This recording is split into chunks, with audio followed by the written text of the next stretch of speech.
नेपाल में 2 दिन से जारी हिंसा और उपद्रव का असर यूपी से लगे नेपाली जिलों को चपेट में ले लिया है। मंगलवार देर शाम तक यूपी से लगे बॉर्डर के एंट्री पॉइंट के दूसरी ओर आगजनी और तोड़फोड़ होती रही। सबसे ज्यादा हिंसा लखीमपुर खीरी से लगे धनगढ़ी शहर में हुई। यूपी से लगे नेपाल के 600 किलोमीटर बॉर्डर की सुरक्षा में एसएसबी और पुलिस के जवान सतर्क रहे। रात भर पेट्रोलिंग चलती रही। काठमांडू गए थे सर, वहाँ ये आंदोलन चल रहा है, उसमें हमें मारा हो रहा है, हमारे चोट लगा है बहुत ज्यादा, चीजों का तोड़ दिया हमारा। हम लोग जान बचा के वहाँ से निकले हैं, जैसे तैसे बहुत बुरा हाल है वहाँ पे, बहुत ज्यादा। कई गाड़ियाँ हमारे साथ की 3 गाड़ियाँ चलाती हैं, ये हमारा गाड़ी खाली था, इस गाड़ी को खाली लेकर के निकले वहाँ से हम, और वो भी रात में लास्ट में आकर के कलंकी चौक पे वहाँ पे हमें घेर लिया, वहाँ चीजों से थोड़ा ये मारा है, हमें पत्थर मारा है, तो हम जान बच गया हमारा, ये क्या थोड़ा है। बहराइच नेपाल बॉर्डर पर बांके जिले के नेपालगंज शहर में टायर जलाकर प्रदर्शन हुआ। जमुनाहा चौकी पर तोड़फोड़ की। प्रदर्शनकारी भारतीय सीमा में घुसने लगे तो एसएसबी और पुलिस ने उन्हें वापस भेज दिया। भारतीय नागरिक उधर फंसे हुए हैं, उनको पूरी कोशिश कर रहे हैं। जो लोग बॉर्डर पे आ रहे हैं उनको फैसिलिटेट किया जा रहा है निकालने के लिए, क्योंकि वो दूर दराज से हैं। उनके यहाँ पे कहीं होटल में थे या कहीं टूरिस्ट पर्पज से आ रखे थे, उनको फैसिलिटेट किया जा रहा है। नेपालीज को जिनका इधर जरूरी है जाना, उनकी ज़रूरत के हिसाब से कोई इमरजेंसी है, मेडिकल इमरजेंसी तरीके से उनको भी भेजा जा रहा है। लखीमपुर खीरी में बॉर्डर सील कर दिया गया है। यहाँ सीमा से महज 1 किलोमीटर दूर कैलाली जिले के धनगढ़ी शहर में भी हिंसा हुई। यहाँ भीड़ ने 6 बार के पूर्व पीएम शेर बहादुर देउवा के घर को आग के हवाले कर दिया।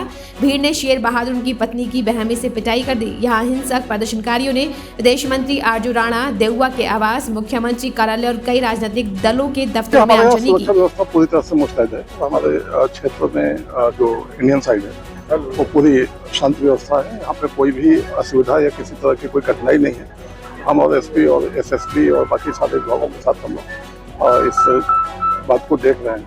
तो हमारे नागरिकों को, हमारे क्षेत्र के जो भी यहाँ के रहने वाले लोग हैं, उनको किसी भी प्रकार की, किसी भी तरह से करवाने की जरूरत नहीं है। और बिल्कुल यहाँ पे स्थिति सामान्य है और सारी यहाँ पे सुरक्षा व्यवस्था मुस्तैद है। कोई भी यहाँ पे कोई कठिनाई। धनगढ़ी में प्रदर्शनकारियों ने जेल पर धावा बोल दिया। यहाँ बंद सभी कैदियों को छुड़ा लिया है। हिंसा को नियंत्रित करने के लिए धनगढ़ी में कर्फ्यू लागू कर दिया गया है, जबकि भारत नेपाल सीमा पर लखीमपुर खीरी में सुरक्षा व्यवस्था कड़ी कर दी गई है। महाराजगंज से सटे नेपाली जिले में भी हिंसा हुई। हजारों की संख्या में बाइक सवार प्रदर्शन कर रहे हैं, बैरिकेडिंग तोड़ दी है। गोरखपुर में रोडवेज डिपो से नेपाल के सोनाली बॉर्डर जाने वाली बसों की संख्या में अचानक 50% गिरावट आई। नेपाल जाने वाली 4 फ्लाइट की लखनऊ के अमोसी एयरपोर्ट पर लैंडिंग हुई है। फ्लाइट दुबई, दिल्ली और बैंकॉक से काठमांडू जा रही थी। अबुधाबी के काठमांडू जाने वाली फ्लाइट वाराणसी के लिए डाइवर्ट कर दी गई है। दोपहर 3:20 पर वाराणसी के लाल बहादुर शास्त्री इंटरनेशनल एयरपोर्ट पर फ्लाइट लैंड की गई। फ्लाइट में 144 यात्री थे। बहराइच में रुपई डीहा बॉर्डर पर भारतीयों को नेपाल जाने से मना किया जा रहा है। एसएसबी चेक पोस्ट पर संग्रहण चेकिंग कर रही है। यूपी सरकार ने कहा, सरकार मुख्यालय की सोशल मीडिया इकाई को नेपाल से संबंधित किसी भी संवेदनशील जानकारी या पोस्ट पर लगातार नजर रखने के लिए कहा गया है। जरूरत पड़ने पर तुरंत कार्रवाई करने के निर्देश दिए गए हैं। यूपी पुलिस राज्य में कानून व्यवस्था बनाए रखने और नेपाल में फंसे भारतीय नागरिकों को हर संभव मदद उपलब्ध कराने के लिए पूरी तरह प्रतिबद्ध है। जा रहे थे नेपाल, माहौल खराब होने की वजह से नहीं जा पाए, प्लेन से नीचे उतर गए।